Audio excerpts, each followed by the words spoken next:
Hey guys, so, sorry, that first little bit was a little loud. It has been a hot minute since I last recorded anything, honestly, and that's kind of my bad.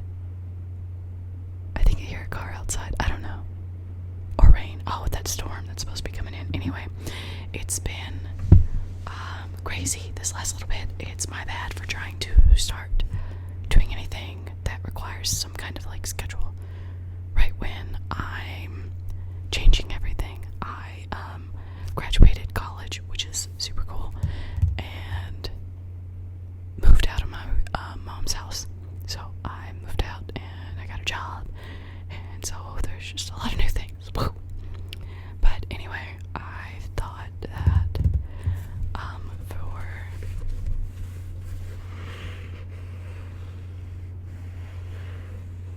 this video, I could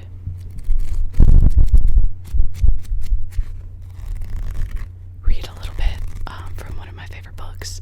I want to reread the series. It's 4 books that are all about this same size, and so I'm just gonna go ahead and jump into it.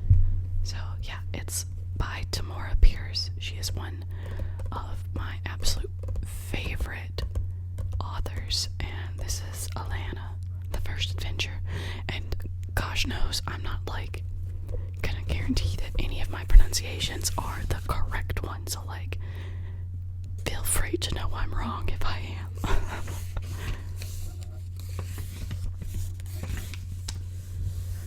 Also, I may take a break every little bit because I got a mug of hot chocolate. Whoop, whoop.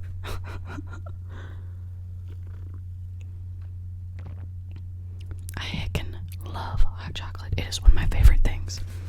Alright. Chapter 1, Twins. That is my decision. We need not discuss it, said the man at the desk. He was already looking at a book. His 2 children left the room, closing the door behind them. He doesn't want us around, the boy muttered. He doesn't care what we want. We know that, was the girl's answer. He doesn't care about anything except his books and scrolls. The boy hit the wall. I don't want to be a knight. I want to be a great sorcerer. I want to slay demons and walk with the gods. Do you think I want to be a lady? His sister asked. Walk slowly, Alanna, she said primly. Sit still, Alanna. I'm really not sure how to pronounce her name. I'm so sorry. Shoulders back, Alanna, as if that's all I can do with myself. She paced the floor. There has to be another way. The boy watched the girl. Tom and Alanna of Drabond were twins, both with red hair and purple eyes. The only difference between them, as far as most people could tell, was the length of their hair. In face and body shape dressed alike, they would have looked alike. Trying to readjust a little bit here. There we go. Face it, Tom told Alanna. Tomorrow you leave for the convent and I go to the palace. That's it. Why do you get all the fun? She complained. I'll have to learn sewing and dancing. You'll study tilting, fencing. Do you think I like that stuff? He yelled. I hate falling down and whacking at things. You're the one who likes it, not me. She grinned. You should have been Alanna. They always teach the girls magic. The thought hit her so suddenly that she gasped. Tom, that's it. The look on her face, Tom knew his sister had just come up with yet another crazy idea. What's it? He asked suspiciously. Alanna looked around and checked the hall for servants. Tomorrow, he gives us the letters for the man who trains with the pages and the people at the convent. You can imitate his writing, so you can do new letters saying we're twin boys. You go to the convent, say in the letter that you're to be a sorcerer. The daughters of the goddess are the ones who train young boys in magic, remember? When you're older, they'll send you to the priest, and I'll go to the palace and learn to be a knight. That's crazy, Tom argued. What about your hair? You can't go swimming naked either, and you'll turn into a girl, with a chest and everything. I'll cut my hair, she replied, and, well, I'll handle the rest when it happens. What about Gorham and Maud? They'll be traveling with us, and they can tell us apart. They know we aren't twin boys. She chewed her thumb, thinking this over. I'll tell Coram we'll work magic on him if he says anything, she said at last. He hates magic. That ought to be enough. And maybe we can talk to Maud. Tom considered it, looking at his hands. You think we could, he whispered. Alanna looked at her twin's hopeful face. Part of her wanted to stop this before it got out of hand, but not a very big part. If you don't lose your nerve, she told her twin, and if I don't lose mine, she thought. What about Father? He was already looking into the distance, seeing the city of the gods. Alanna shook her head. He'll forget us once we're gone. She eyed Tom. Do you want to be a sorcerer bad enough, she demanded. It means years of studying and work for us both. Will you have the guts for it? Tom straightened his tunic. His eyes were cold. Just show me the way. Alanna nodded. Let's go find Maud. Maud, the village healer, listened to them and said nothing. When Alanna finished, the woman turned and stared out the door for long minutes. Finally, she looked at the twins again. They didn't know it, but Maud was in difficulty. She had taught them all the magic she possessed. They were both capable of learning much more, but there were no other teachers at Trebond. Tom wanted everything he could get from his magic, but he disliked people. He listened to Maud only because he thought she had something left to teach him. He hated Coram, the other adult who looked after the twins, because Coram made him feel stupid. The only person in the world Tom loved, beside himself, was Alanna. Maud thought about Alanna and sighed. The girl was very different from her brother. Alanna was afraid of her magic. Tom had to be ordered to hunt, and Alanna had to be tricked and begged into trying spells. The woman had been looking forward to the day when someone else would have to handle these two. Now it seemed the gods were going to test her through them one last time. She shook her head. I cannot make such a decision without help. I must try and see in the fire. Tom frowned. I thought you couldn't. I thought you could only heal. Maud wiped sweat from her face. She was afraid. Never mind what I can do and what I cannot do, she snapped. Alanna, bring wood, Tom, for Vane. They rushed to do as she said, Alanna returning first to add wood to the fire already burning on the hearth. Tom soon followed, carrying leaves from the magic plant for Vane. Maud knelt before the hearth and motioned for the twins to sit on either side of her. She felt sweat running down her back. People who tried to use magic the gods had not given them often died in ugly ways. Maud gave a silent prayer to the great mother goddess, promising good behavior for the rest of her days if only the goddess would keep her in one piece through this. She tossed the leaves into the fire, her lips moving silently with the sacred words. Power from her and from the twins slowly filled the fire. The flames turned green from Maud's sorcery and purple for the twins. The woman drew a deep breath and grabbed the twins' left hands, thrusting them into the fire. Power shot up their arms. Tom yelped and wriggled with the pain of the magic, now filling him up.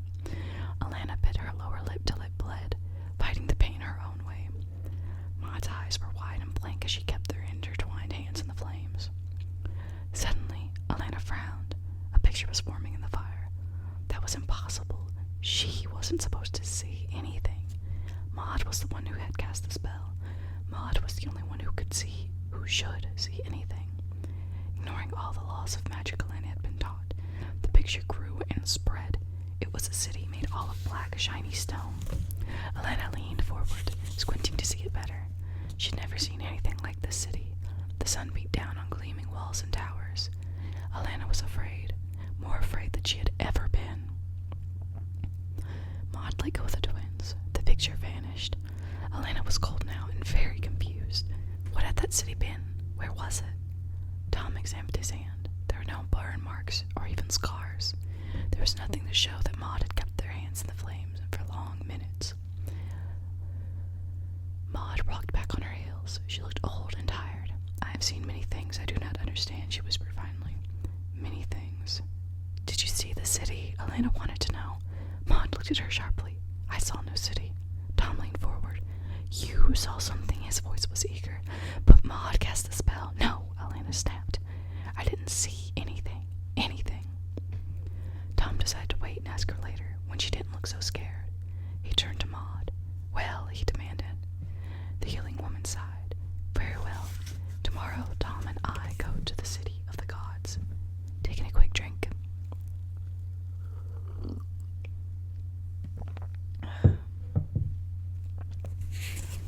At dawn the next day, Lord Alan gave each of his children a sealed letter and his blessing before instructing Coram and Maud. Coram still did not know the change in plan.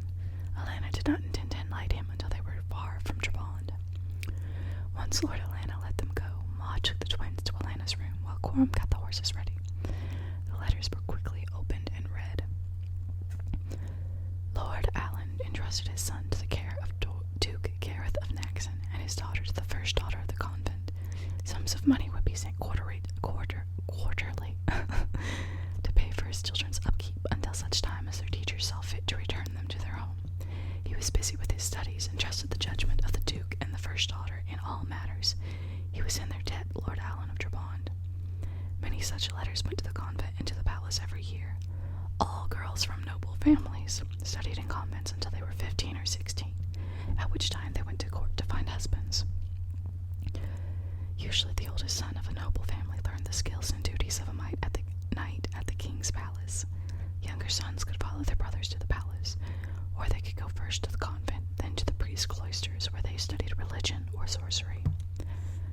Tom was expert at forging his father's handwriting. He wrote 2 new letters, one for Alan, one for himself. Alanna read them carefully, relieved to see that there was no way to tell the difference between Tom's work and the real thing. The boy sat back with a grin, knowing it might be years before the confusion was resolved. While Tom climbed into a riding skirt, Maud took Alanna into the dressing room. The girl changed into shirt, breeches, and boots. Then Maud cut her hair. "I've something to say to you," Maud said as the first lock fell to the floor. "What?" Alanna asked nervously. "You've a gift for healing," the shears worked on. "It's greater than mine, greater than any I have ever known, and you've other magic, power you'll learn to use. But the healing, that's the important thing. I had a dream last night, a warning it was. It was as plain as if the gods shouted in my ear." Alanna, picturing this, stifled a giggle. "It don't do to laugh at the gods," Maud told her sternly, "though you'll find that out yourself soon enough." "What is that supposed to mean?" "Never mind. Listen, have you thought of the lives you'll take when you go off performing those great deeds?" Alanna bit her lip. "No," she admitted. "I didn't think so. You see only the glory. But there's lives taken and families without fathers and sorrow. Think before you fight.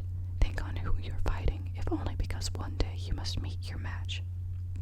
And if you want to pay for those lives you do take, use your healing magic. Use it all you can, or you won't cleanse your soul of death for centuries.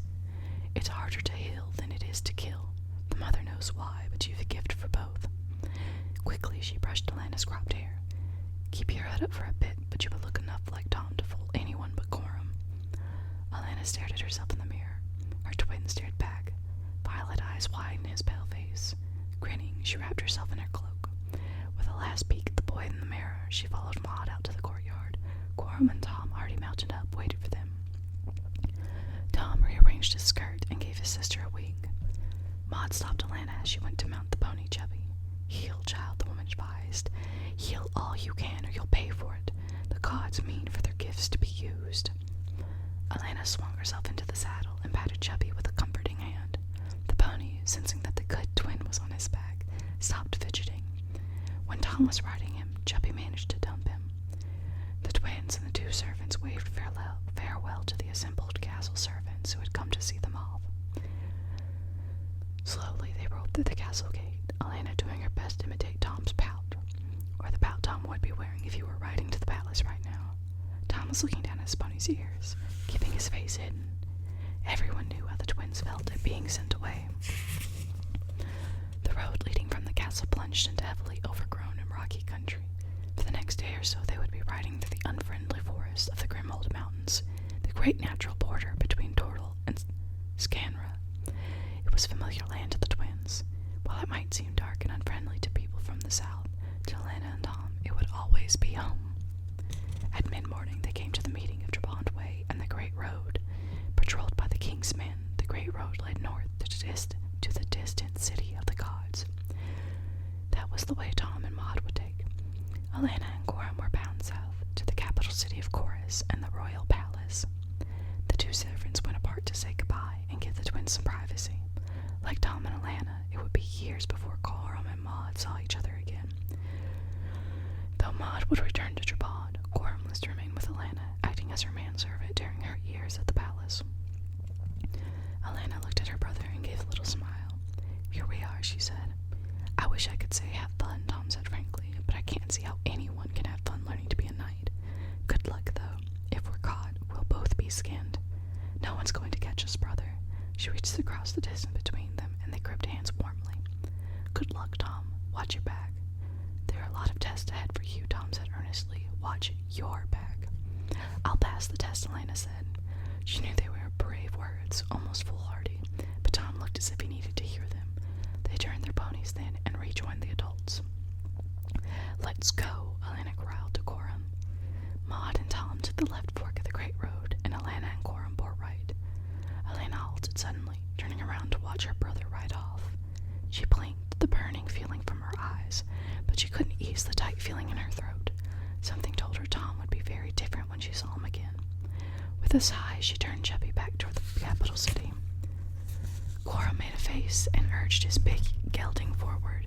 He would have preferred doing anything to escorting a finicky boy to the palace. Once he had been the hardiest soldier in the king's army.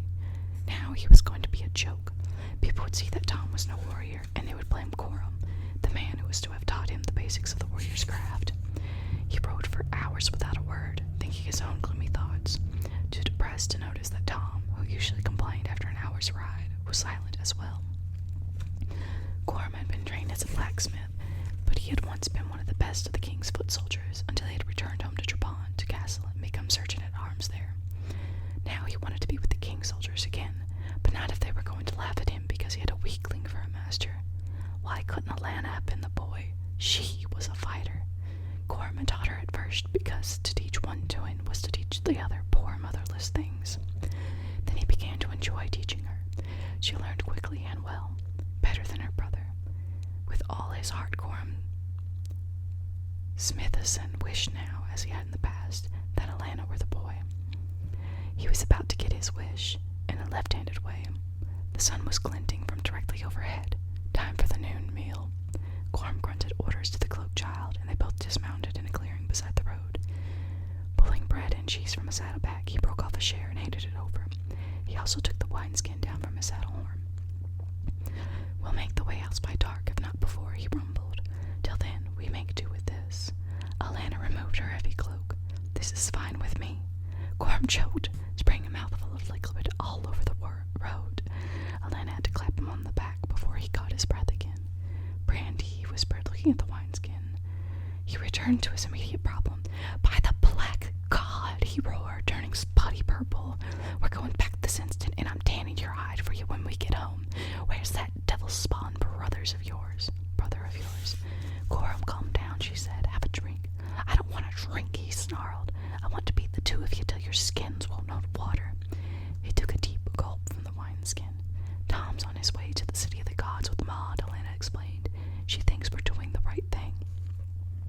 Coram swore under his breath. That witch would agree with you two sorcerers. "And what does your father say?" "Why should he ever know?" Alanna asked. "Coram, you know Tom doesn't want to be a knight. I do." "I don't care if the two of you want to be dancing bears," Coram told her, taking another swallow from the skin. "You're a girl." "Who's to know?" She bent forward, her small face intent. "From now on, I'm Alan of Trabant, the younger twin. I'll be a knight. Tom will be a sorcerer. It'll happen. Ma saw it first in the fire." Coram made the sign against evil with his right hand.